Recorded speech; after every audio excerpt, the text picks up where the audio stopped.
看到好像有差不多40位朋友已经来了，可能还会有因为注册的朋友蛮多的。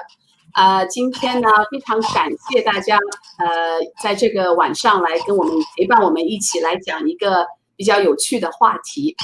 Ron 呢是我的一个很老的朋友了，他不老，但他是我的老朋友。对，我们俩呢就准备做一个系列讲座，那个系列讲座它的英语呢就叫 Retirement in Plain English， 那它这个缩写很好听，叫 RIPE。我中文呢是翻成复杂问题简单说。那么6月4号那天呢，我们做了第一场是叫怎么样利用孩子的 Roth IRA 让你的孩子成为百万富翁。得到了朋友们非常积极的反馈，也有我们很多的客人找了 Ron 去做了 Kids 的 Roth IRA。那么我很高兴，如果你这个能够帮助到大家的话。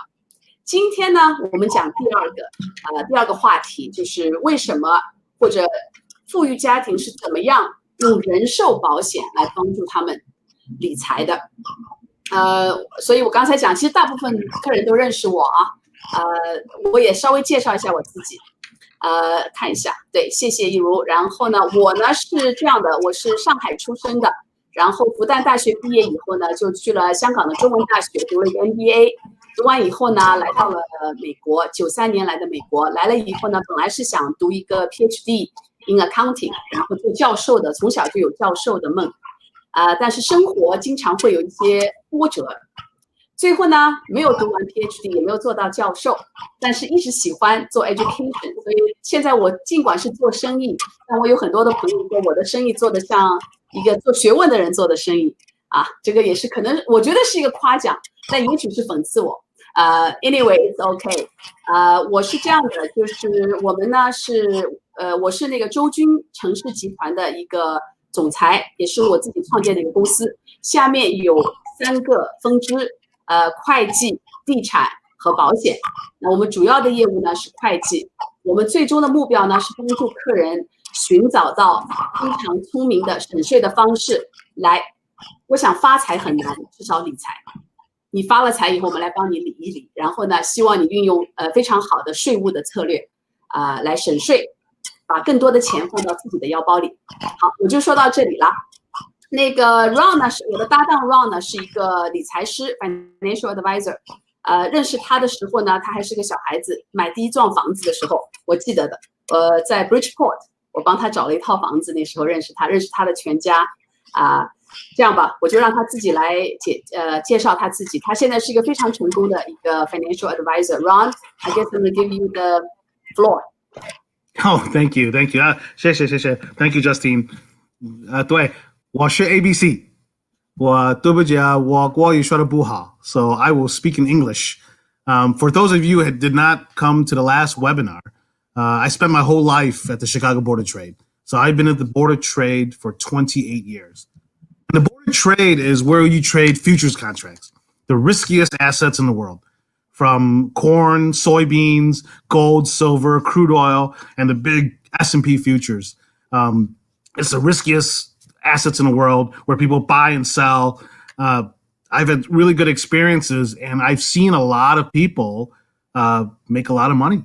A lot of people lose money too, but my insights are I've seen a lot of wealthy people, at the Board of Trade. And the key is what I'm bringing to the audience here is that these wealthy people also have to plan for their retirement. They also have to have strategies in place to plan for their children, plan for the next generation. And that's kind of what this whole series is about. Retirement in plain English. We're going to talk about all these strategies that I've seen that families deploy to get wealthy and also to stay wealthy, especially for their children. So this is the series, and thank you again, Justine, for having me here, and happy to be here today. Thank you, Ron. 然后呢，今天很可惜，我从3月中回家以后，我在疫情之后，我们做了很多的讲座。我们一直有一个我的老朋友 Jerry 来做我们的这个就是moderator 做主持，做得非常的好。今天呢，很不幸，就是 Jerry 不能过来，没有时间，所以的话，我自己就客串2个角色。现在在这里说一些 logistics 的东西啊。大家如果有问题呢，就提在 Q&A 这个右上角的框里面。然后你看到别人的问题，如果你喜欢的话，你可以点赞。如果你也有这个问题的话，那么点赞率最高的问题，在问答环节的时候会因为自动排序而得到优先的回答。然后呢，想得到这个讲座 PPT 的朋友们，请扫描一下周军城市集团的二维码，就在这里啊，并输入 PPT 3个字符，就会得到 PPT。老朋友只要进入公众号，输入 PPT 即可。同时，我们还会做2个很小的调查，希望大家能够积极参与，这样我和 Ron 也会能够酌情处理，有的放矢的跟大家分享。好嘞，那我就开始了，不再多说废话。OK， 好的。我们先总结一下上一期。上一期我们讲了很多，但最主要的是这一个 slide。我还记得当初我们讲这个 slide 的时候，很多朋友都很惊讶。这个 slide 讲的是什么呢？就是如果一个孩子在15岁的时候就开始打工，然后父母呢，在那个时候就开始给他存 Roth IRA， 如果1年存6000块钱，等到他大学毕业或者研究生毕业24、25岁之后呢，他会自己再继续放这个6000块钱，因为你帮助你的孩子养成了一个非常好的理财的习惯。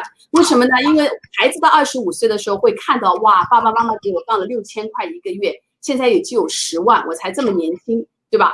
所以大家看一下，如果可以这么存的话，存50年，你放进去30万块钱，最后在孩子退休的时候，他会有250万，而且还省了140多万的税，因为 Roth IRA 里面的增值是不需要交税的。所以的话，这是一个非常 powerful 的 chart 啊。所以看了这个以后，大家当然有一些假设就是这个 underlying 的 investment 可能每年可以增长7%，然后呢，还有一个假设就是这个边际税率，这个客人的边际税率是25%。好了，今天呢 ，Ron 跟我说他会给大家分享一个比这个更奇妙的一个 vehicle。Ron, I think you're going to show us something even more amazing than this chart, right? You promised. Absolutely. So this is one of the strategies that a lot of my friends, that help their children position themselves to become very wealthy. So this is look at this chart, Justine. This is what we call the kids IUL. Okay, IUL stands for Index Universal Policy. And we'll dive a little bit deeper into it. But in this chart, parents can start to put away $6,000 per year once the baby's born, okay? And if you invest this money a total of 20 years, you're talking, in 50 years, you're talking total investments of $300,000. And then guess what? Look at this. The cash value in that policy, Justine, will be $9 million by the time the child becomes 65 years old. Okay? 9 million. 对啊，这个是很好，从2.5个 million 到9个 million， 这个变化还是非常大的。然后大家可以看一下它假设的回报率跟上次是差不多的。上次那个 Roth IRA 我们做的是7，这个反而做的是6.73。它唯一的区别呢，就是 Roth IRA 你不可能孩子1岁的时候就给他做，除非你的孩子是电影明星，那是可以的，因为他会赚钱。一般的孩子至少也要等到15岁。如果你自己有 business， 他可能12岁就可以开始为你工作。那这个呢，就是 again time is the essence。他因为是在孩子刚出生的时候就做了，就早了15年。然后因为人寿保险的一些其他的特质，他做得更好。那这个真的是从2.5个 million 变成9个 million， 那基本上就是一个千万富翁，差不多就是个千万富翁，对不对？我这里想做一个小小的投票啊，在座的朋友们，有谁听说过孩子的 IUR？还有听说过以后有没有买过？能不能给我一个回答？谢谢大家。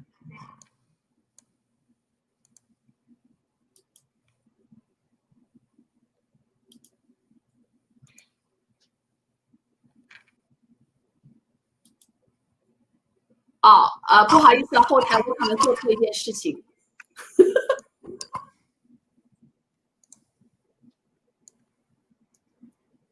我们现在只做第一个，大家对不起。第二个能不能后台帮我关了的，等会儿再做。先做第一个问题，对不起大家。好的。然后我们看一下，我们等一会儿过来做说这个破，大家慢慢做啊。我们可以看一下下一张 slide 后台，谢谢。这张 slide 就是很简单的跟大家分享一下我刚才讲的2.5个 million 和9个 million 的这个区别，是吧？这个 slide 好像做的也有点问题，怎么是这里是写的是7个 million 吗？我的眼睛不太好。Anyways， 好，我们看一下这个调查问卷啊，调查问卷呢，67%的客人都没有听说过，有7%的客人听说过但还没有做，有2%的人听说过已经准备在做了，有8%的人厉害，听说过已经给孩子也做了的，非常非常的好。So you see, Ron, there's 8% of people actually did it already. Really? Oh, yeah. That's wonderful. Yeah. OK， 好那么我很高兴，至少还是有很多朋友没有听说过的，是吧？那听到了以后也很好。谢谢后台，我的眼睛现在开始真的瞎了。我觉得会计第一个要瞎的就是眼睛，所以的话，大家看到蓝颜色的就是讲的那个 Kids Roth IRA。橘黄色讲的就是那个 kids 的 IUR， 大家可以看到，number tells the story，right？ 非常非常非常大的区别。但是呢，我也知道，就是 Roth IRA 有很多的繁琐的地方，孩子必须工作，然后你也不能多放，有很多繁琐。既然它也很好，但是我也知道这个不一定是孩子就是可以用的，其实每个人都可以用它来做一个退休计划里的一部分。Ron, I actually remember that you use a very funny name to call this vehicle for adults, right? Yeah, most definitely. People in our circles, we call this strategy, which a lot of wealthy families deploy, it's called a LIRP. It sounds like slurp when you're slurping noodles.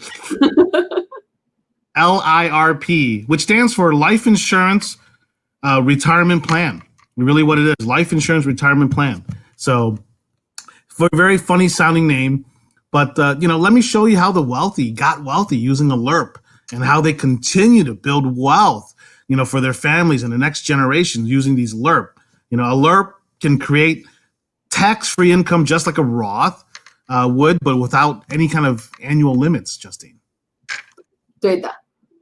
我们来再做下一个小调查，就是我刚才问的问题。对不起啊，就是你们在座的朋友有没有听说过LIRP？Yeah, the first time I heard this, I was laughing myself.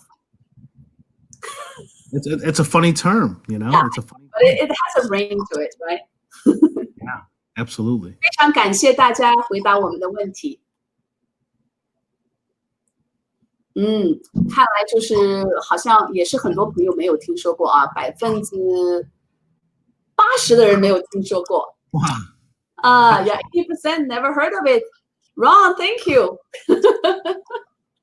Ron 跟我们介绍了一个很好的 concept， 今天我也是觉得这个 concept 很好的。是这样的，我觉得呢，就是作为一个会计师，我老是跟客人讲 ，Roth IRA 是一个最好的东西，不管你的收入是怎么样都可以做，收入高的做 back door， 收入没有到线的做一个 front door， 前门和后门，对吧？那么而且我很自豪的是，只要你在我这里报税报过几年的，我都会说服你去做 Roth 但是呢，我觉得从一个会计的角度，我们会经常说 Roth 是最好的东西，但很多的理财师可能不一定同意我们的看法。So I want to ask you, Ron, as a financial advisor, in your opinion, Roth IRA and the LIRP, which vehicle is more superior? That's a very good question. So, let's compare. Let's compare side by side, Justine.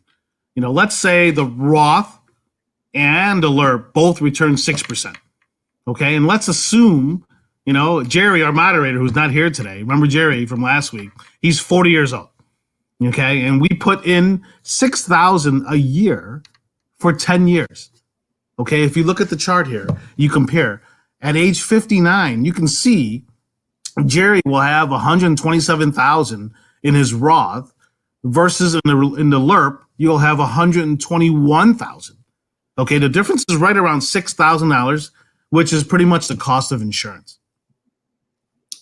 那也不算糟，对吧？大家看一下，对它的增长来讲，因为两个增长都是没有税的，所以 Roth 我们会计总说它特别特别的好。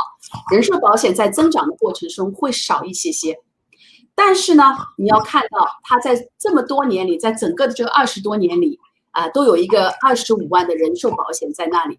那你想一下，6000块钱20年，那1年只付了300块钱的保费，1个月才25块钱，我觉得是 OK 的。而且呢，Jerry 还有小孩子呢。I remember Jerry has 2 kids, so I'm sure he loves this coverage to pay this little amount, right? Absolutely. So, but check this out. So, Justine, here is where it gets really special. Okay, for the accumulation period, the LERP works just like the Roth, tax-free growth. Okay, but when you look at and drill down, when you compare when you withdraw money, okay, you can see which one is truly superior. So let's say Jerry starts to withdraw, let's say $16,000 at the age of 65. Okay, you can see right here with the Roth, okay, you run out of money at the age of 78, while the LERP continues to pay you that 16,000 pretty much income stream for the rest of your life, Justine, for the rest of your life.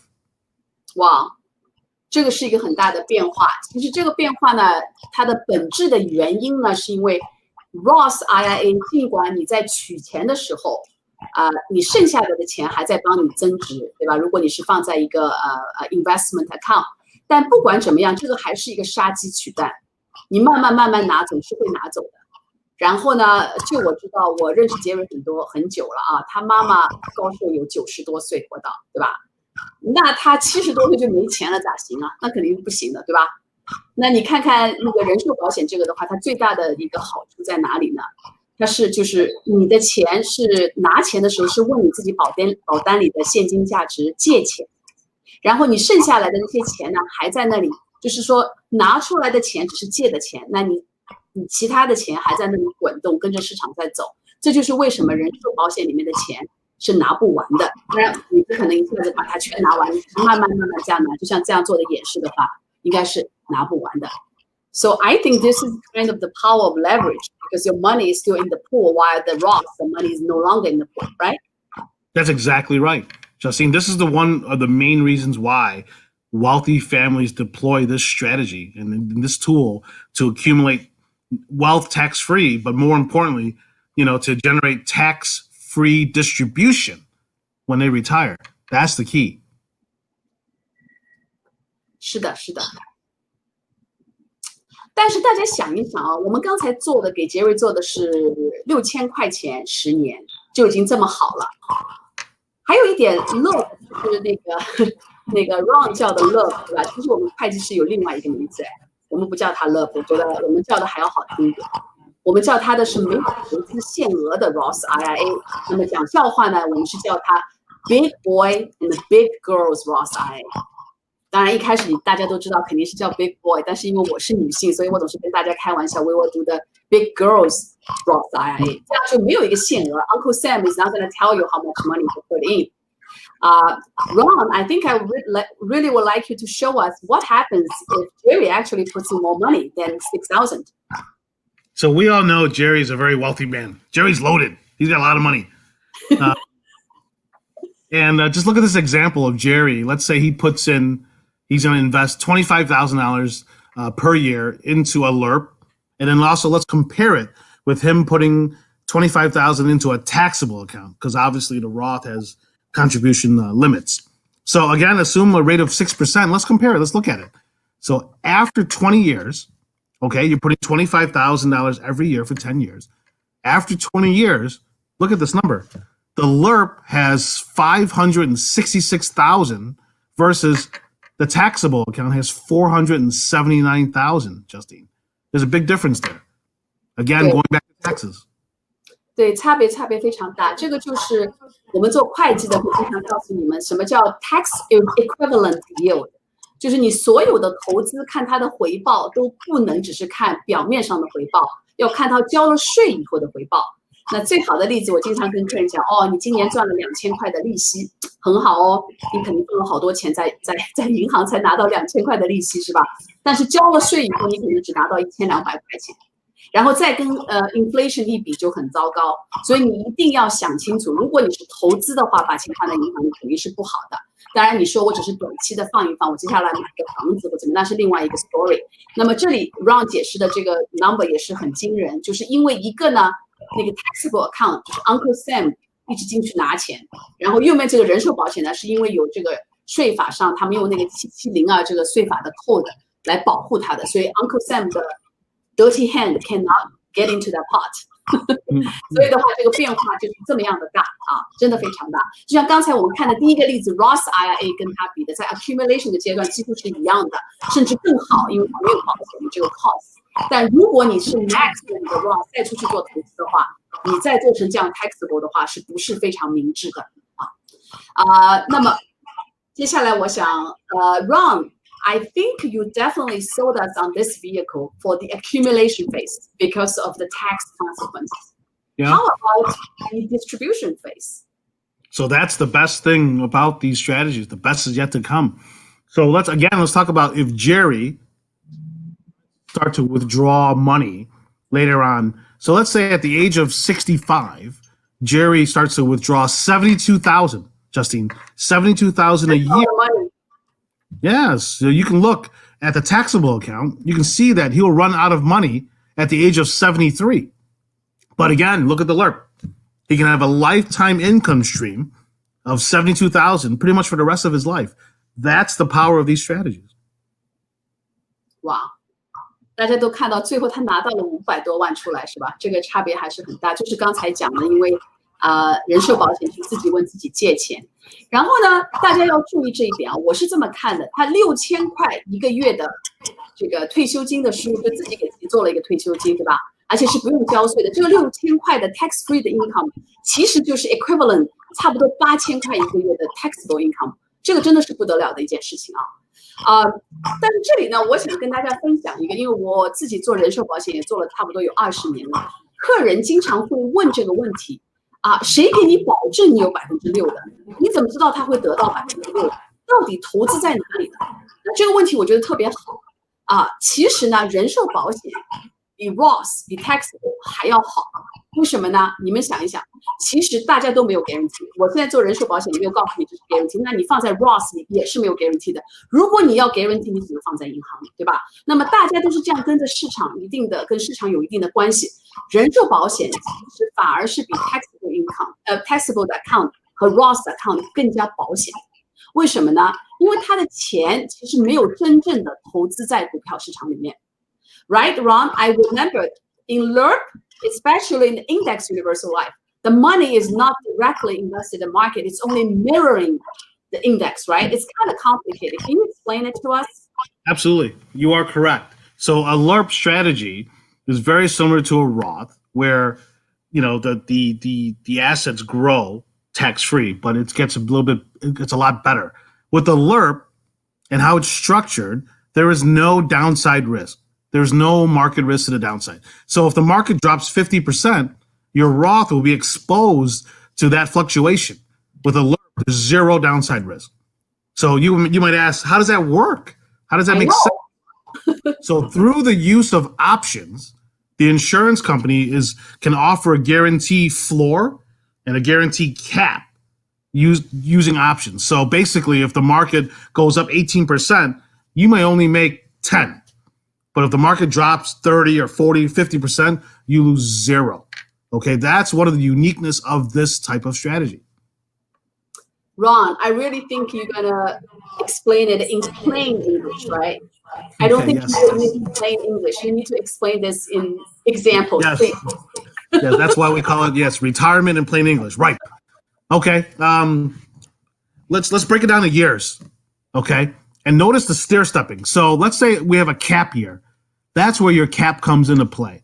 The market returns, let's say S&P, you're indexing, you're mirroring an index. So the S&P returns, let's say 15% that year, but you only get 10%. That's your cap. Okay, the next year it's a floor year. Let's say the market, like it did 2 months ago, drops 25%, 30%, or in 2008, drops almost 40%. You lose zero. There's a floor. Okay, that's your floor year. And then you also have your in-between year. Let's say your cap is 10%, and that year the S&P returns 8%. You get all of the 8. So it's stair steps. Notice the stair stepping. This is the power behind what they call index strategies, where you never have a down year. And number two, very powerful, you never give back gains, Justine. So just think of it as in terms of that floor, cap. It's stair stepping all the way up. And that's the power of the strategy. 就是你从来不会丢钱，因为 you never lose money, right? Never lose money and never give back. That's the key. Never give back money. 呀，我们也可以看一下那个历史上的数据。下一页给大家解释一下的，就是历史的数据是这样的。红颜色的就是过去20年的标普指数每年的波动，大家看到还是很好的。美国的经济在过去的20年还是在往上走的。平均我觉得应该也有6%到8%之间，我忘记具体的数字了。但是它每一年有波动，上上下下，它不是一个直线上升。但是蓝色的呢，就是用的刚才讲的保险公司的那个 equity indexing 的这个 strategy， 什么意思呢？就是每次那个标普跌的时候它是0，每次上升的时候它有的时候不会上升到这么高，但是它有一个 cap。大家可以看到这个蓝颜色的这个 indexing 的这个 equity indexing 的要比那个真正的 S&P 500要好很多很多，是不是？原因就是因为如果你用了 indexing 的话，你就不会跌，不会跌你就不用再先爬上来再往上走，你就是一直在往上走的。所以对risk tolerance 不是太高的朋友的话，我觉得这个是一个非常非常完美的vehicle。Ron, I know you do a lot of these LERP products for your clients. Is there any way you can show us one of your real clients, real indexing credit in the past 10 years? Let's Absolutely. go. Absolutely. I pull up right here. This is a client that we had that started with us and had a LERP strategy in 2009. And these are actual returns of what his policy showed. So as you can see, 2009, 2010, 14%, 12%. We had some 0 years. As you can see, 2011, 2015 were 0 years. Okay. 2018 was a 0 year. And in 2019, we had 10.5%. So if you average the credits, the returns on this client's policy averaged right around 9.68%. And Justine, it varies depending on how the market performs and when they start, when they don't start. But you're going to see returns as low as 5 to 6%, as high as 12, 13, 15%. So it varies in a range like anything else. But the most important thing you got to take away is that zero downside risk. And number 2, never giving back your gains. That's the power. I do have a question here, Ron. I have people ask me, Sure. why the cap changes and how do they change? And how do we know it changes? That's confusing. It is. So the insurance company, they apply quants, that determine every year. For example, I have these policies for myself, for my wife, for my family. And, one of the strategies we deploy, it's a crediting strategy, what they call point to point, year to year. So every year we get to reset and say, okay, what's the crediting strategy that we're going to deploy for the next year? At that point, because insurance companies are using options to create the floor and the cap, those options are based on current market conditions, current market volatility, current market expectations. So they're going to figure out what the pricing are, because they're always going to give you a guaranteed floor, but the cap is going to be determined by what the current market is giving you. So that's what determines whether your cap is going to be 10 or 12 or 15. Okay. So it really is a quantitative look analysis every year, Justine, is how they So before I put in my premium, let's say if I pay annually, I will know what's my cap, because nobody's going to know next year this time, right? Correct. But at least the insurance company will let me know what is the cap, what's the floor. And then the floor is always at least 0, right? I heard some companies may have 1, but most companies 0, right? So that changes a little bit. Okay. And this is the main reason why, Justine, that you want to work with a qualified advisor that knows what he's doing and how to structure these situations, because you can index to the S&P, you can index to NASDAQ, you can index to the Russell, you can actually index to the gold index. Okay, really? So my own personal policies, I look at, I want exposure, I want index, I want 0 downside risk, but I want to index to the S&P, but I also want to index to gold, because I know if the stock market has pressure and it's coming off, okay, I may not get the returns I want in my index, even though I have 0 exposure. Gold will start to run, right? So I have exposure into gold on the upside. So you have to work with an advisor that understands how to construct these things and look at how to blend these different indices into your portfolio. So that's the key. Good. That's good. Yeah, I did get. I always get a lot of questions about how this crediting strategy works. I remembered there was once John talked about a story about a house. Whether you want to sell that house, I always think that's a really, really good analogy, right? Do you remember that one? I do. Yeah. I'm going to speak that in Chinese. Hopefully you follow me, okay? You need to improve your Chinese, right? Yes. 就是这个equity indexing， 我记得以前听我一个老师说过一个很好的故事，就是说，如果你的房子今天值50万，那么我来敲门，我说如果你的明年这个房子是100万的话呢，你只能卖给我，你不能卖给别人。那么我今天先给你5000块钱。那明年这个房子如果到不了500万的话呢？没什么，到不了100万的话呢，我就不买了。真的超过了100万，我也只能买给你。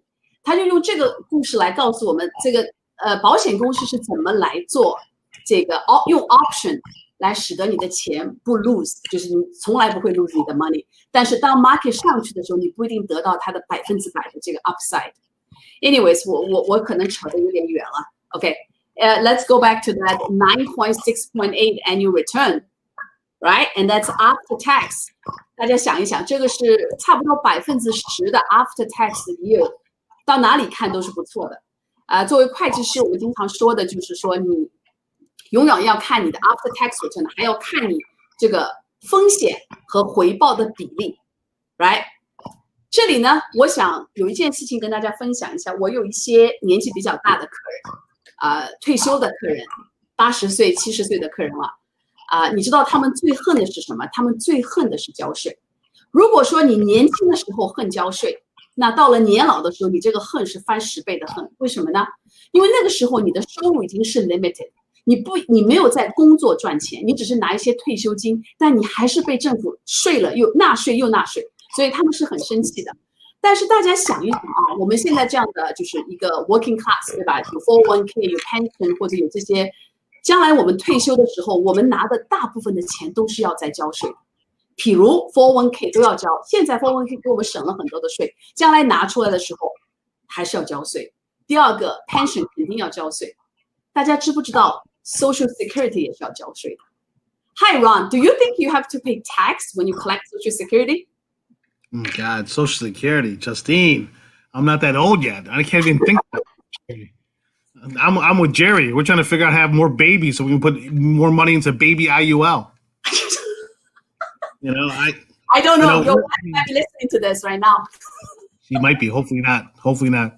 But I guess you need your wife to have a baby, Ron. No, let's not do that. No. The Social Security is a tax. I know I pay it all the time out of my earnings, but why am I going to pay a tax on top of a tax? It doesn't make any sense, Justine. Yeah, this is exactly. 我有很多客人说 ，Social Security 是一个我交的税，年轻的时候工作交的税，那么到我工作的退休的时候，我可以拿出来用的，怎么还要再交税 ？It's true. Sorry to break it out to you. You do have to pay. 我这里跟大家分享了一下那个 Social Security 要不要交税。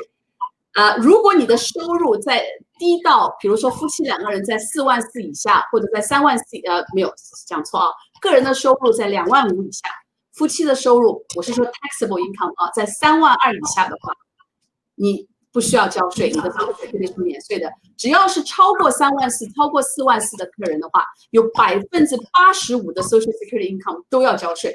但是我们刚才讲到那个例子里面的杰瑞，如果他拿了那个6000块钱每个月的 non-taxable 的这个 income 的话，是不会显示在他的税表上的。所以他如果没有其他东西的话，也许他的 Social Security 就不用交税了。这是不是一个很大的 planning 的问题？我觉得我们年纪一些比较大的客人很多都没有想到这些东西。所以呢，我觉得我要提一提这个，我们一直会讲这个 tax-free 的 accumulation 多重要，非常重要。但是 tax-free 的 distribution is equally important， 非常非常的重要。Sorry, Ron.I hope you're not crying. I think you will have to pay tax on your Social Security no matter how you plan it right now. 不喜欢 taxes. 不喜欢 I don't like. I don't want. 不要了。It's not your choice, Ron.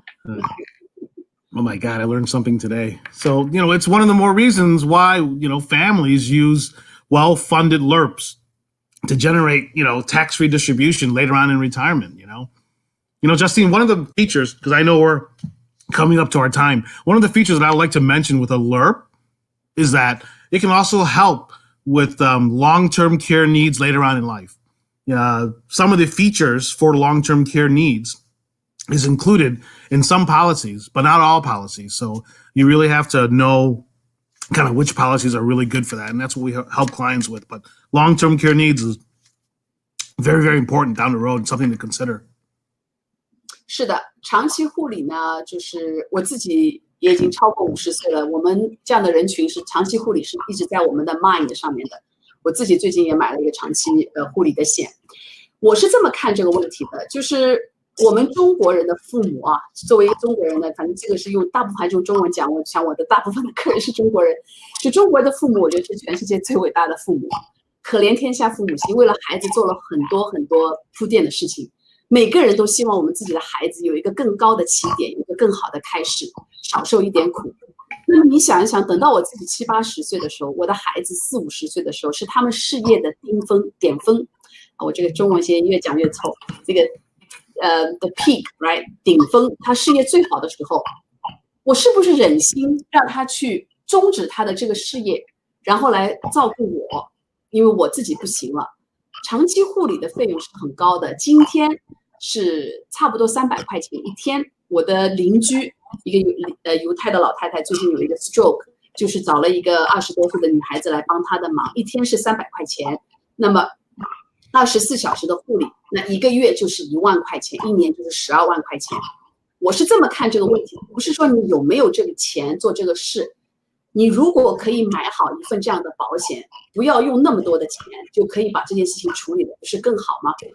而且，所以我觉得长期护理是很重要的。很多的人寿保险公司里面，长期护理是它的一个附加条款，有一些很好的保险公司都没有附加的费用，所以这是一定要考虑好的。尽管你今年可能不到50岁，你都应该考虑到。当然，作为会计，我最后还想跟大家分享的一点呢，就是人寿保险一向是美国富人用来做遗产规划里面一个不可或缺的部分。我这里也跟大家分享了一个图啊，就是联邦的豁免的额度非常高。现在Trump 的税改以后，18年的税改以后呢，一对夫妇现在有2360万。那我大部分的客人都跟我说，哎呀，这个是应该是到不了的，不可能会到，所以没有这个问题啊。但是我想提醒大家2件事情，一件事情呢，就是这个税法一直在改变，大家看一下，某些年份它的额度可以是很低的。然后川普的税改呢是一个临时的税改，所以到了2026年的时候呢会转回去，至少会 cut 一半。所以的话，你还是要注意到这一点。第二个我想提醒大家的是什么呢？就是每个州的这个遗产的豁免额度是完全不一样的。比如我们 Illinois 州是4个 million， 然后我前2个星期在跟 Oregon 的朋友做 webinar 才发觉，他们的州的遗产税的额度只有100万。而且这些都是可以变化的。我这里最后跟大家说一下呢，是这样的，就是美国的这个税率啊，现在是很低很低的时候。如果我当这个图没有给大家做，I'm going to ask a round of question. Before Reagan took office in the 80s, guess what's the marginal tax rate? This is the Jimmy Carter years, and I remember. And I was a young little baby. That's what. But I remember, because I read, but I remember interest rates were up there, 18%, almost 20%. So I don't know what the tax rate was, but interest rates were crazy. Yeah, marginal tax rate today is 37%. If you counted the additional investment tax and the additional Medicare tax, about 41.7. But in those days, it was over 80%. That's crazy.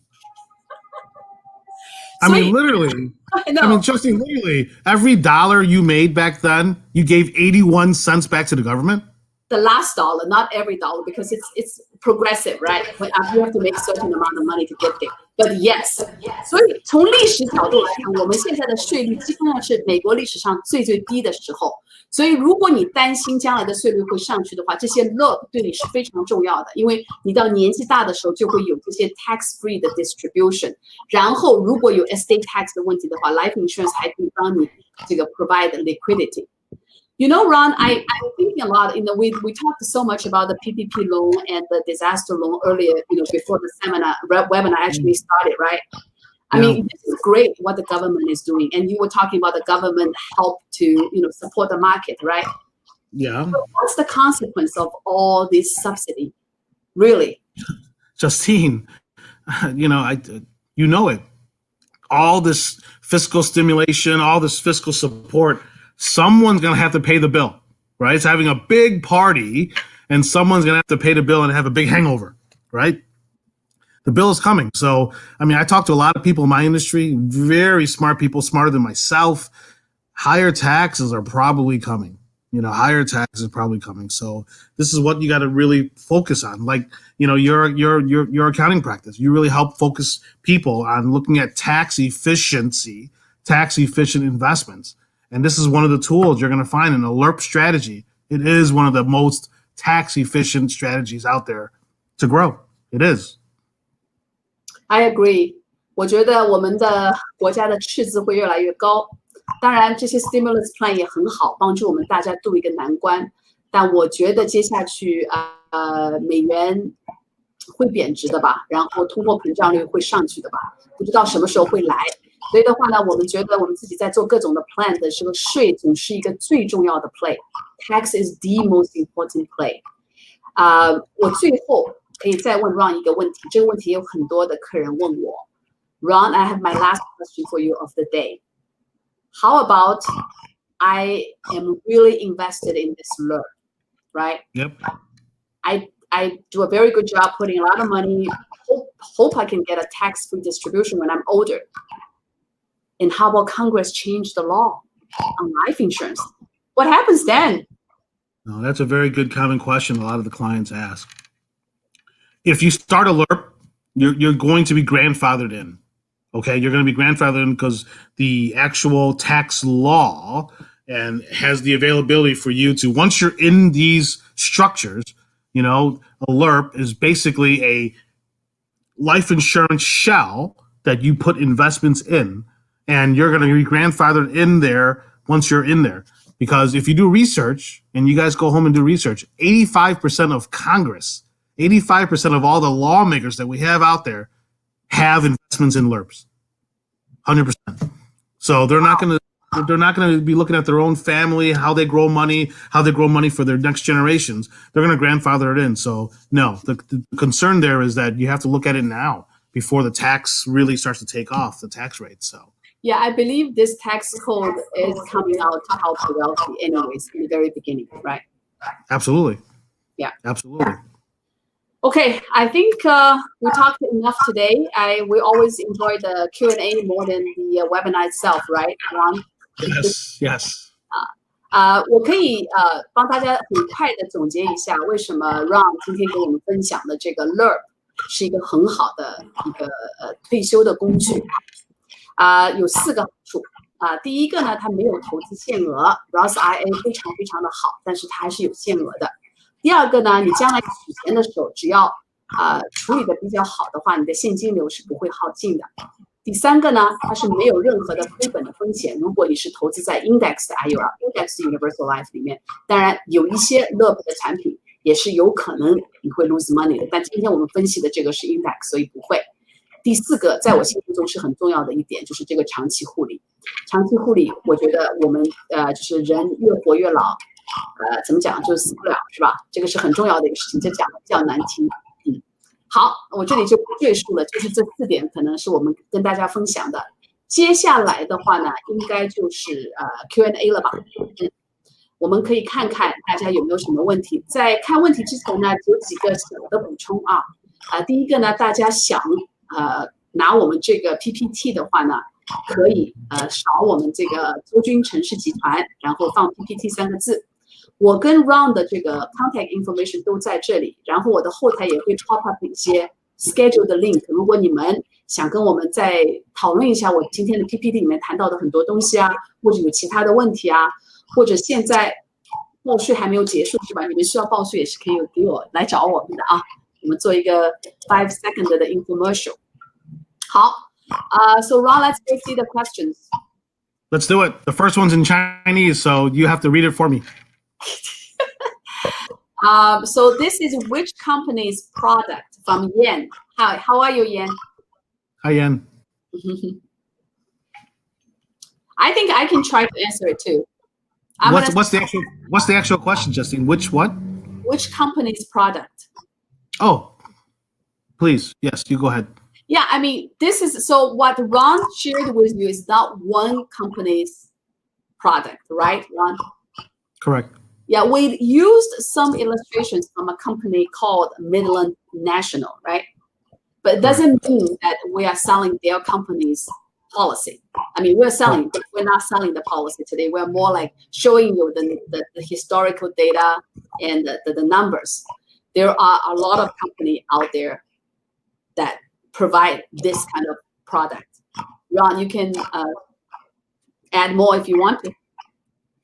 So we're independent, Yan. So we really we deal with many different insurance companies, insurance carriers. It really depends on what the client's needs are. Different clients have different needs, and so we look for those products that can, are number one, the best. Okay, when I say the best, there's different metrics that we use to determine what is a great insurance company, and I can share with you if you reach out to me privately. I can show you all the different metrics that we use. So number one, the insurance company has to be really solid financially, solid rated, and then again, your advisor has to know these different structures and the different components on how to structure the crediting, how to structure different loan provisions later on when you take withdrawals. So you really have to understand the dynamics on how to put these together, which we help our clients do. So yeah, reach out to me if you have any other additional questions. I can send you all the different companies that we work with and how we measure them and how we find out what the best ones are. So 我这里想补充一点，就是我们今天跟大家分享的是一个理念，不是说一定要来找我们。你这个世界上有很多的保险经纪，对不对？但我们两个人都是保险经纪，然后呢，我是更多的从投资的角度来看这个问题，他是更多从理财，因为他是一个 financial advisor， 我是一个 accountant，更重要的今天是跟大家分享这个理念，告诉大家这是一个很好的退休的一个工具。好了，希望我们解释了你的问题啊 ，Yan。I'm gonna click answer, go to the next one. Next one is in English. You can go first, Ron. Yes, so from Carla. Hi, Carla. For long-term care needs, can I draw from my LERP? And what if I get sick?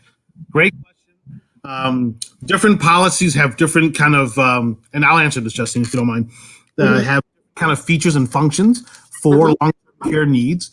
Basically, you want to look for those companies that, number one, don't charge you for it. It's kind of included into the policy. That's very important. And you want to look at how they structure it. Basically, a lot of different insurance companies will structure different availability of the capital.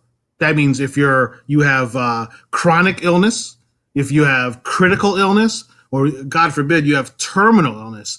So you want to kind of compare and look at what those insurance companies, number one, don't charge you for. Number two, it's included in the policy and what they offer you. So various companies offer various things, and we actually help our clients. If that's one of their concerns, we actually look for the best policies that offers the best options for long-term care. So Carla, reach out to me if you have any specific questions on that. We can show it. We just actually did several policies for a family that actually had that as their main focus. They want to make sure that they have coverage for long-term care. So reach out to me, privately, and I can share with you some of the companies and company policies that we deal with. So. Yeah, I can add on one more thing too. So you can definitely draw money from your LERP. You can take, like I said, the tax-free distribution, even if when you're not sick. When you're sick, you can use the other riders. And the companies we have like what? Critical illness, chronic illness. There are a lot of different kinds. 一个是急性病，一个是慢性病 ，right？ 这个很多种，所以不管你生不生病都可以拿。这就是这个 LERP 比较好的地方。我希望我们解释了你这个问题啊，卡拉。然后看下一个问题。Did I just mess it up? No, I think the next question is okay. Right? Okay. Next question is from Lily Young. That's the one for you, Ron. What if the insurance company I buy product from goes bankruptcy in the future? Good question. Number one, that's a great question. Number one, all insurance companies are regulated on a state level. And also, more importantly, there's capital requirements that they have to have, just like a bank, on the books. But that's not to say that it cannot happen. But more importantly, there is a company called the reinsurance company that insures the main insurance company to make sure that if something happens, the reinsurance company covers all the different policies. So there's many different layers of regulatory and also capital requirements, capital restrictions, oversight. But Lily, I can't look you in the eye and say it can never happen, right? That's like saying, a virus can come and shut down the entire world for 3 months. I can't say that, right? But for the most part, most insurance company in the history of insurance have stayed solvent throughout the different crises, throughout 2008 to 2009. So again, we only can have what the factual information we have in front of us. So that's very important, Lily, that you work with an advisor that understands to look for insurance companies that have really strong financials, really strong oversight, and really strong reviews. So, and then I can share with you the companies that we deal with and why we deal with them. Just private message me and I'll share with you with that. Lily， 我也可以给你补充一点啊，就是保险公司呢，在美国是被 regulate， 比银行还要 regulate 厉害的 ，very heavily regulated, even more serious than the bank。所以的话，而且刚才 Ron 讲的那个 reinsurance company， 它有很多层的保护，而且呢，其实从历史上来讲，当一个保险公司，你可以去看一下，当它破产的时候呢，基本上它的保单都会被另外一个保险公司买下来。当然，这个时候有的时候政府会给他一些 subsidy， 会给他一些 incentive 去买下来。人寿保险公司他们最大的 cost 就是保单的 acquisition cost。一旦一个保险公司它破产的话，你想想看，这个买下来的这个公司它的 acquisition cost 就非常的低。所以的话，我觉得美国的保险行业还是非常稳定 ，regulated 的很厉害的，所以我觉得你不用太担心Lily啊。Okay, next one is from Anita. So she asks, can I start with a small amount, like $5,000, but able to add to it later on? Well, Anita, yes, you can start with, as little as, $50 a month, $100 a month. And as you have more income later, you can add to it. If you add certain amounts that are greater than the original structure, we just have to work with your advisor, and what they have to run is what they call an in-force illustration to make sure that the amount of money that you put into the policy doesn't become what they call a MEC, a modified endowment contract, which is bad because then your money doesn't grow tax-free and there's taxable effects to it. But if you work with a qualified advisor, we help you with that. I have clients right now that want to start small. They want to start with, you can always increase death benefits later on. Correct. Right? Correct. So yeah, absolutely. So yeah, email me, any questions you have on that, and I can help you with that as well. Yeah, 我也可以补充一句，就是这个人寿保险呢，就是刚才那个 Ron 讲的那个 MAC 还是很重要的，就是你放的钱，如果你一开始买的一个保单的份额不高，然后放的钱比较少，然后你放了很多钱以后，也许你会变成一个 MAC 的意思就是说你放了太多的钱，这个不再是一个人寿保险，而是一个理财产品，它没有这个人寿保险的这个 tax shelter 就不存在了，所以你的保单绝对不能 MAC。那作为你的 advisor， 我们应该会叫你再补充一个保单，就再去买一些那个 life insurance 的 death benefit， 来把这个 death benefit 像一个阳伞一样 shelter 你整个下面的这个资产的增值。Okay. Next question is from Penny. Penny asks, what's the difference between a LIRP and whole life? Well, the LIRP, the life insurance retirement plan, is a main strategy that a lot of families use to become wealthy. A lot of wealthy families use to stay wealthy and also to help their next generation become wealthy. There are many different strategies, a good handful of strategies, life insurance strategies underneath the life insurance retirement plan. We really feel that the IUL, the Index Universal Life strategy, is probably the best strategy underneath the LIRP. You can look at whole life, like Penny, you're asking what's the difference between whole life strategies. They have variable life strategy. They have many different life strategies, but only the IUL, the Index Universal Life Strategy, offers you that guaranteed floor and also the participation of upside gains, okay, and also many other features to it. So it's a little bit different. Whole life, I'm not anti-whole life, but you have to look at what the exposure and the risk are for whole life as well versus an IUL. Penny, I hope that answers your question. Justin, 我也可以补充一下，对我自己又有 whole life， 又有 variable， 也有 index。我是这么看这个问题的 ，LIRP 是一个比较大的概念，是一个理念 ，whole life 是里面的一个产品 ，IUL 也是里面的产品。当然，我们大家看到也 around 他觉得 IUL 要好很多比 whole life， 因为它比它 flexible， 它还有一个 upside 的一个possibility。whole life 基本上就是一个 guaranteed rate by the insurance company， 所以这个区别就在哪里？还有一个最好的 index 就是它的 flexibility。好嘞。Next question, I guess. yes. Juan Yi. Can I start to do withdrawal from a LIRP? I guess technically you can start withdrawal anytime, but we will advise you to wait a little bit, right? Correct. Yeah, you want to build that cash reserve. 我经常说的这棵树，你刚刚种下去，还没有浇水，还没有施肥，你说我就开始要果子了，这是不会有的。你要给它一定的时间去成长，等它长成一棵大树，给你很好的福利。Yeah, I guess I use the tree strategy as tree analogy that you need the tree to grow up first. Absolutely. And also, Zhuan Yi, you have to understand that you don't have, in our illustrations, we're showing that you can pull out whatever it was, 16,000 a year, 72,000 a year. You don't have to pull that money out. It's not required. There's no required minimum distribution. Oh, yeah, that's a good one. You can actually let it sit in there, let it grow, and then you can pull out larger amounts later, or you can pull out, amounts that you need for the next 1-2 years and then stop, right? So it's not, our illustration shows you can pull out every year because we're trying to illustrate guaranteed income stream for the rest of your life. But you don't have to pull it out. It's up to you. It's your money. Okay? So want to hit that. Yeah. Next question, we answered it, I believe. So we answered that one. If any other questions that you need answers to, please message me. Okay. The next one is from Vanessa Chen. Yes. How advisable is the LIRP for couples without kids at their 30s?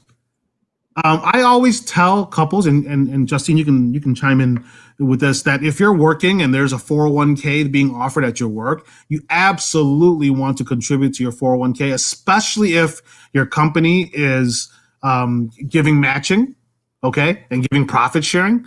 You absolutely want to participate in that. If you don't have that, you also want to look at, depending on your income levels, you want to look at IRAs and Roth. They're also very good vehicles, but there's a lot to be said about a LIRP strategy for the long haul. For couples, I love it. So I'm very fortunate. So I have a 401k at work. I also have Roth strategies for my wife, but also I have LIRP strategies for my wife and for my children as well. So, it's how you diversify it into it. But the LIRP is going to be just like a Roth with no contribution limits, okay? And you'll be able to grow and also access tax-free just like a LIRP, but there's a lot more benefits to it. Like I said, long-term care, there's death benefits to it as well. So again, if you have any specific questions, Vanessa, and Justine, you can chime in on that from a... Yeah, I'm going to chime in. Actually, the earlier, the better for you to do it. But Ron is right. I have a whole list of things I advise people. 401k, Roth IRA, 529. LIRP 它不会是一个最前面的一个，因为你还是要有很多其他的 need 都要达到。所以很多年轻的时候，如果你的收入没有特别高的话，你不一定有很多的钱可以做这件事情。但是呢，你要知道，如果你有这个钱可以做这个事情，你是绝对应该越早做越好，因为你越是年轻，你的保险的费用越是低，然后你有更多的时间去把使这个钱增长得更高。问题是很多人就是说不一定有这个钱去做这个事情，那你可能会先买一个 term， 然后将来把它能够有这个财力的时候就 convert to term. I'm basically talking about when you have limited funds, you should do term first and convert to perm, right? You absolutely should do it if you have the funds. the earlier the better. Absolutely. 好的，这个也回答了 Hans。好 If LERP is such a good here's deal, a skeptical. Good one. Good question. if If LERP LERP is such a such a good good deal, which part does a LERP provider make money? Let me tell you, let's not. Insurance companies always make money. Okay, they're always going to have profitability. They're in the business to make money. They have the biggest building in the world. Yes, exactly. So, but what you're going to find is different policies can offer different features and different, I would say, better availability and better functions and features for their clients. How they make money is absolutely a spread. Okay, once you're making a payment, you're going to be paying the cost of insurance, and then also they're going to be paying them to actually look at creating these structures for your cap and the floor. There's a margin in between that they're going to make profit for sure. But again, like if you go into a Roth IRA or you go into your 401k, there's also fees involved. So the question you have to ask is, what are those fees costing me, and what are the benefits of those fees giving me? For example, I tell my clients, if you're going into a LERP, there are fees involved, okay, but they're going to guarantee you a floor, right? A zero, no loss provision. You're going to get a percentage of the upside gain. You're going to have the ability to grow the money tax-free. You're going to have potential long-term care availability, okay? And you also have a death benefit. Okay, so in life, nothing is free. We all know that. So you have to understand that the fees that you're going to be paying, what are the benefits that you're going to get? Okay, and the biggest benefit is you saved a lot of tax. You saved so much tax. Insurance companies' fee, like Ron said, is really a spread. It's a very small spread. It's about the total amount of asset they manage, correct, right? They got a very small percentage on a big pool of money. So I hope that answers your question, Hans. If not, reach out to me. Your next question, Hans, what's the difference between a LERP and an IUL? Again, IUL is one of the strategies underneath the LERP umbrella. And we feel the IUL is the best strategy for a LERP. Life insurance, retirement plans, IUL is the number one strategy that we deploy for our clients just because of those benefits that we talked about. Okay. Next question, Anita. If I'm unsure of my health and not sure if I can get approved, are there other alternatives for me? That's a great question. We actually had a client that recently came to us, and we thought he was healthy, but came back that he wasn't as healthy, and it was hard for him to get approved on the medical for these policies. What we did was you can do a joint policy with your spouse, okay, a joint policy where they'll really look at the better health of one versus the other, or you can simply put a policy on your significant other that has better health, and those benefits of tax-free growth, able to have the policy in play with your spouse can also be another thing that you look at as well. Justine, I mean. And you can, I don't know, if house is really a big issue. One thing is always we have clients say, hey, I may not get approved, but you don't know until you apply, right? Mm-hmm. I think you should at least apply. And believe it or not, the insurance company is getting more and more lenient on a lot of things. Like, as long as you have a certain years of diagnosis, right? And then you're under control with certain medication. I'm not going to go into detail because I'm not a doctor. But trust, just first apply and see. Maybe you'll not get the regular rating price. You might get a table rating, means you pay a little bit higher than other people on the cost. But look at the benefit, like Ron said, the benefit is so big that you would not, worry about that cost, right?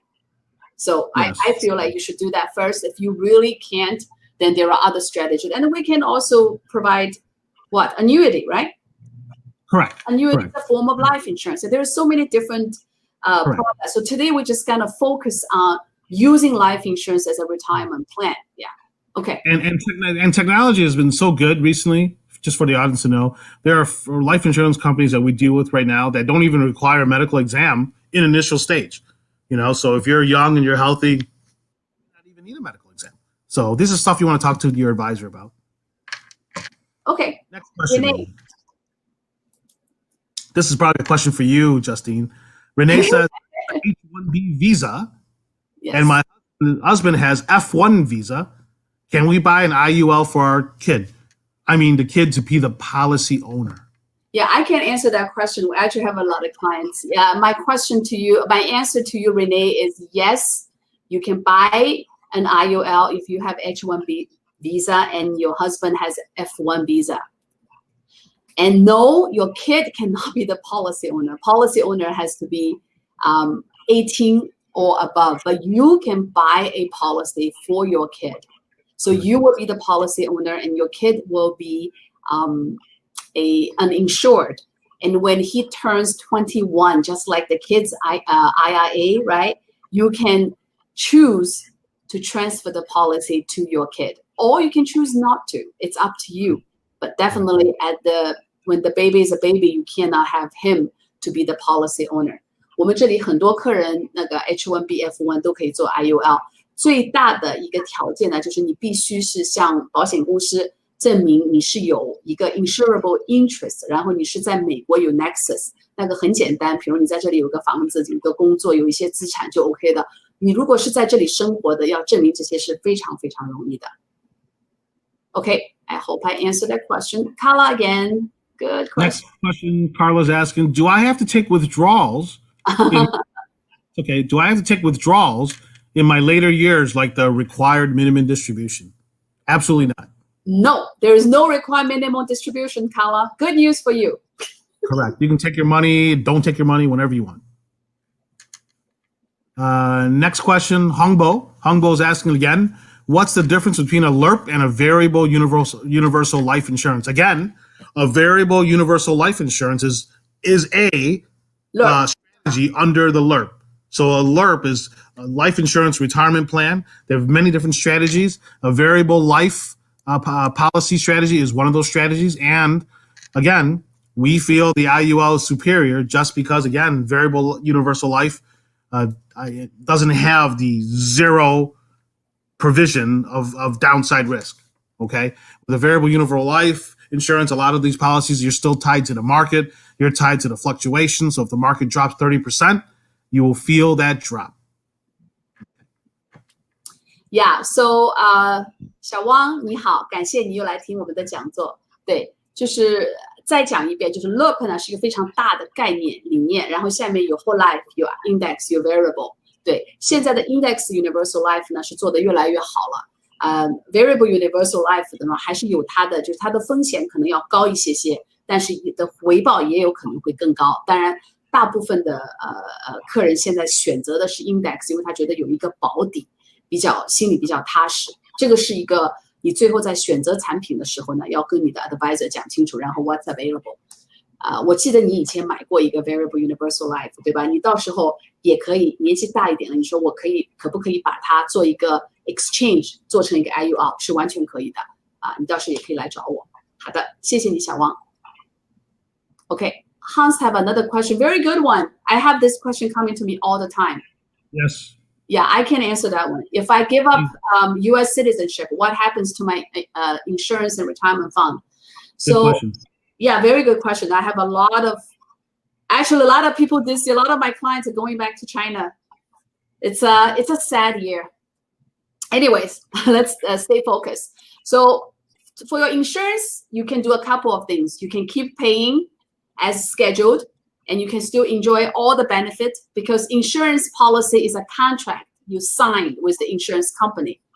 Even if you leave the country, the contract is still valid. That's one way to do it. Second way to do it, you say, hey, I may not have the income to keep paying this policy. You can stop making the payment and then restructure the policy like Ron said. We can do an in-force illustration and then lower your death benefit. So make sure there's enough money in your policy to feed the policy itself and still generate tax-free income, maybe less income stream, but you will still have, the policy will still be there. And you will be very happy you have one. You know how many Chinese people actually just come here. The only purpose they come here is to buy a US policy. You will already have one, right? For the retirement fund, the same thing. If you leave, you have a couple of ways to do it. One way is to take it out in a year you do not have any other US income because you will be a tax non-resident. So you will only be taxed on that portion plus the penalty. Think about it. If your tax bracket right now is 32 or 37, when you left US, that's the only income you have. Your tax bracket is much lower. Even at the 10% penalty, it's lower. This is not the best way to deal with it. The best way to deal with the retirement fund is just also wait until it's 59 and you are 59 and a half and take it out without paying the penalty. And think about it, when you're in China, you still have something invested in the US stock market, which is good because we all need asset allocation, not just in different asset group, also geographically in different political, right? Who knows US, China, which is going to be better? Nobody knows. So if you have your money everywhere a little bit, it's good for you, Hans. I hope I really answered your question. Okay, Vivian. Vivian asks, so for LERP, the insurance premium that I pay is after-tax money, meaning no tax benefit at the front end, correct? The tax benefit is tax-free distribution, right? That is correct, Vivian. It is exactly what Justine called. It's a big boy or big girl Roth. All right, you're putting after-tax dollars into this big boy, big girl Roth and letting it grow tax-free. Yeah, that's the power. Vivian, you got 100%. Yes, you got it.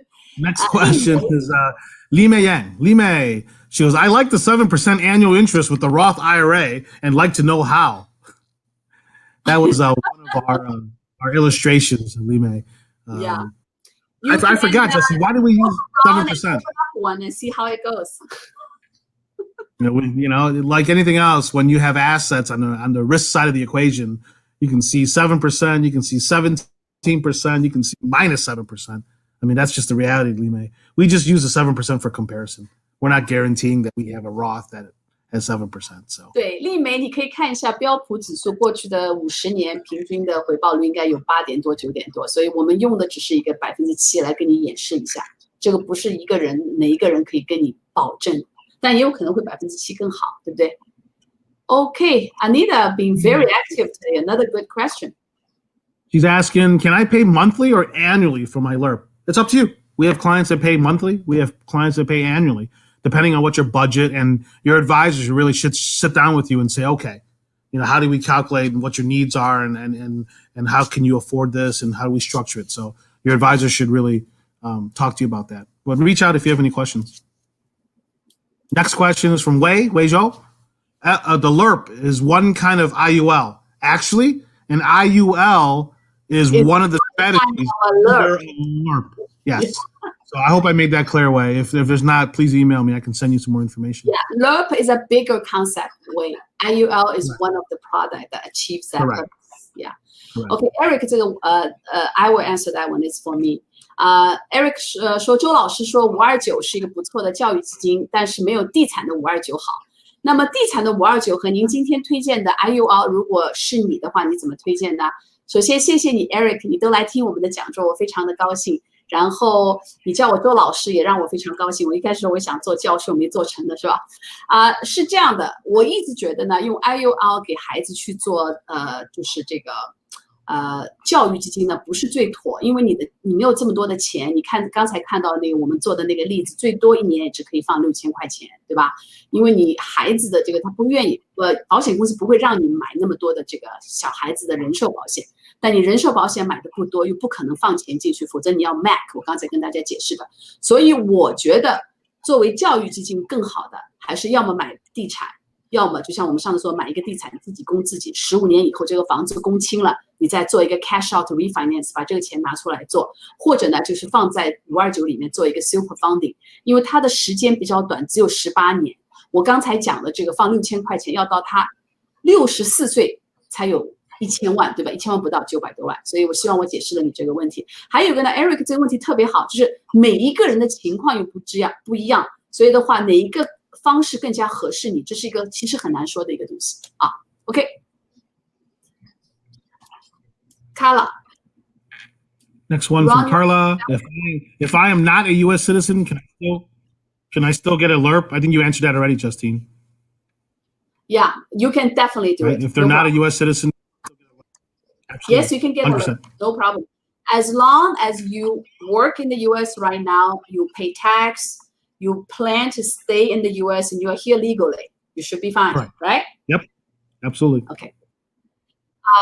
徐超，谢谢你帮我回答了刚才的问题啊，谢谢。Okay, Hans has another question. The LERP sounds like an IUL. It's again, the IUL is a strategy underneath the LERP, which we feel is one of the best strategies for a LERP. So again, okay. Next one is Wei. Is LERP a good choice for adults in their 50s? Absolutely. Yes. Yeah, I agree. Most definitely. You know, it's never too late to start to really develop a structure that gives you tax-free growth and tax-free distribution. So Wei, yes. 唯一的一个太迟了，就是说讲的难听点呢，就是当我的身体不好了，不能再会被再批准的时候，那就太迟了。只要不是这样就 OK。我给我爸爸买了一个这样的产品，他是70多岁的时候买的，所以只要你能够被保险公司批准，你的身体是好的，就不会太迟。当然，年纪越大越贵，就像刚才那个有一个客人问的，30岁要不要做？30岁你有这个钱一定要做，等到50岁你的价格是翻好几倍的。OK， Lily, which company's IUL is the best in your opinion? Lily, we work with many different companies. There's several that we really feel that is the best in terms of different IULs, you know, that can grow the cash faster in terms of tax-free growth.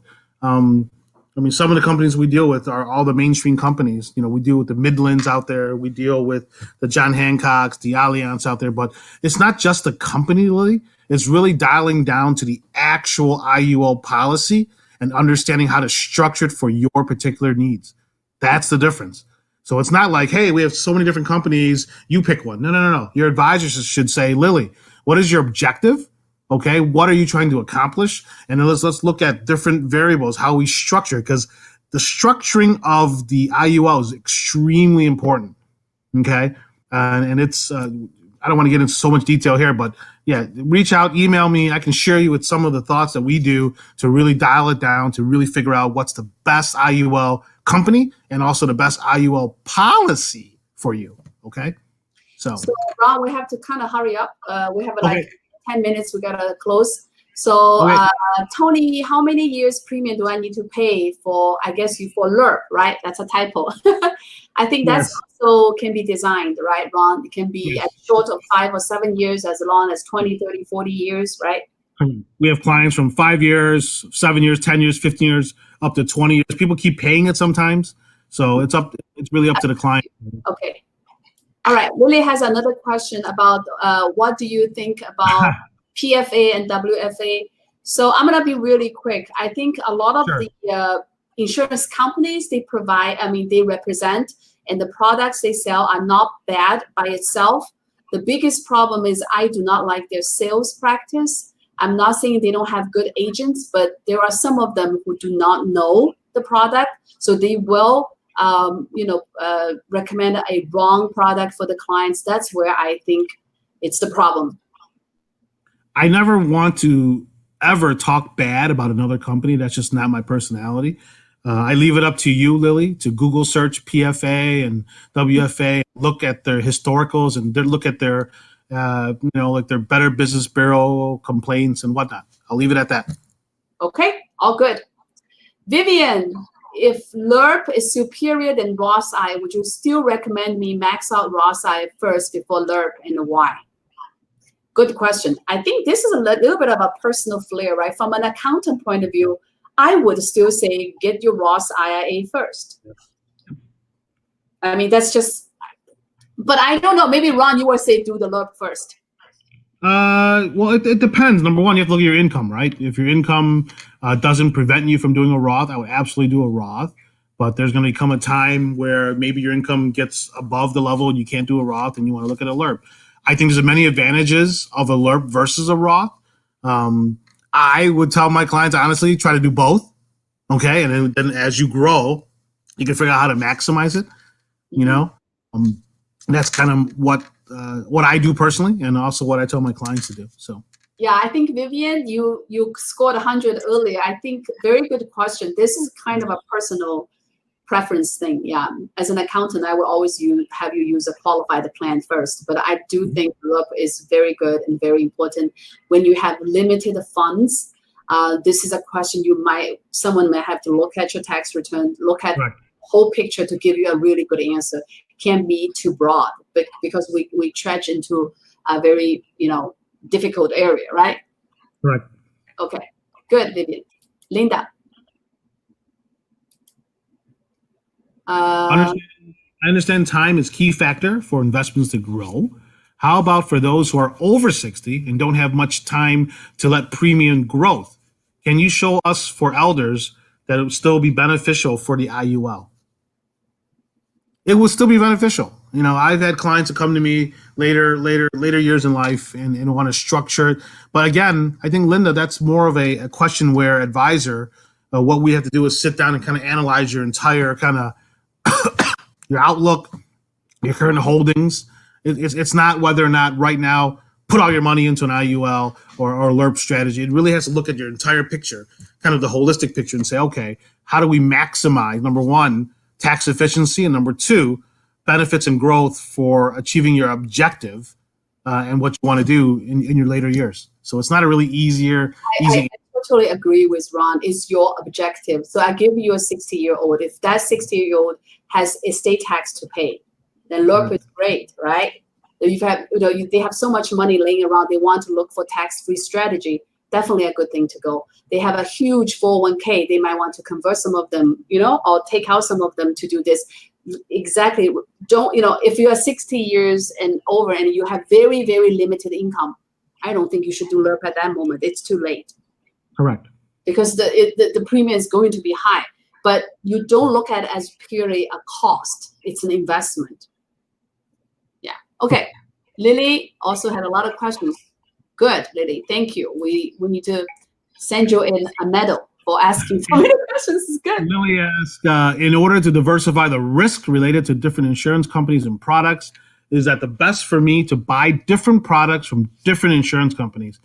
Lily, my opinion on that is no.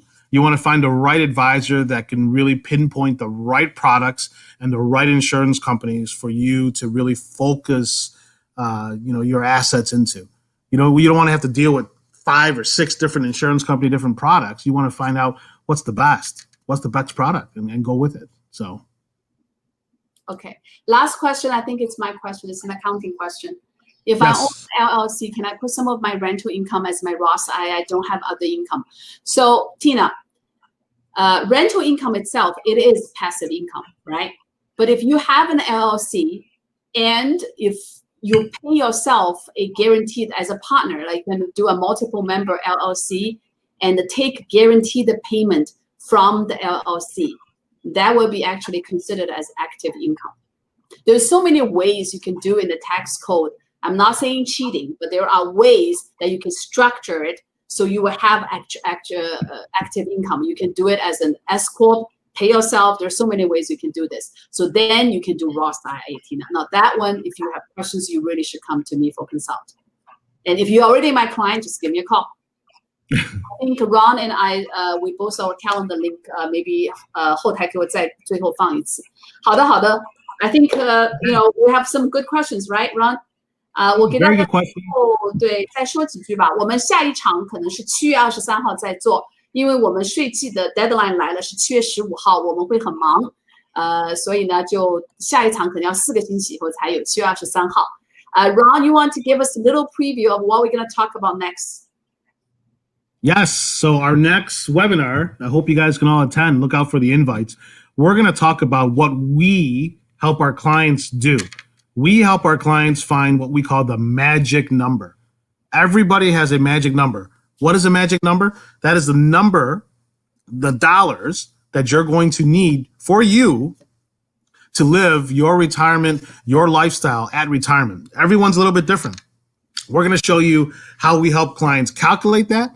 We're going to show you kind of different perspective and how to plan for that, because that is the first step. When you become a client of ours and you want to really dial in and get clarity on your retirement, we sit down and the first thing we do is, hey, let's figure out what your magic number is. So magic number is the topic. Look out for it. It's going to be, I think, July, right? Yeah, July 23rd. That's our calendar. We're gonna send out invite. Yeah, 对。So look out for that, guys. 也可以关注我们的公众平台，就像我刚才讲，我们现在公众平台周军城市集团在上面，你可以关注我们，好吧？好的，非常感谢大家，因为我们必须在1个半小时里面结束，觉得时间太长，我们也有很多朋友已经走掉了。再次感谢大家来参加今天的讲座。Ron 跟我会继续做下去，我们都觉得很开心做这个讲座，跟大家一起分享。我再说一遍，我们最主要的是给大家一些理念上的一些解释，让你们去就是知道一些东西，就是说希望呢来找我们，但是只要你理念上学习到这个东西，你自己思考了，会对你有帮助的，就这是我们最大的希望。好的，谢谢大家，拜拜，拜拜。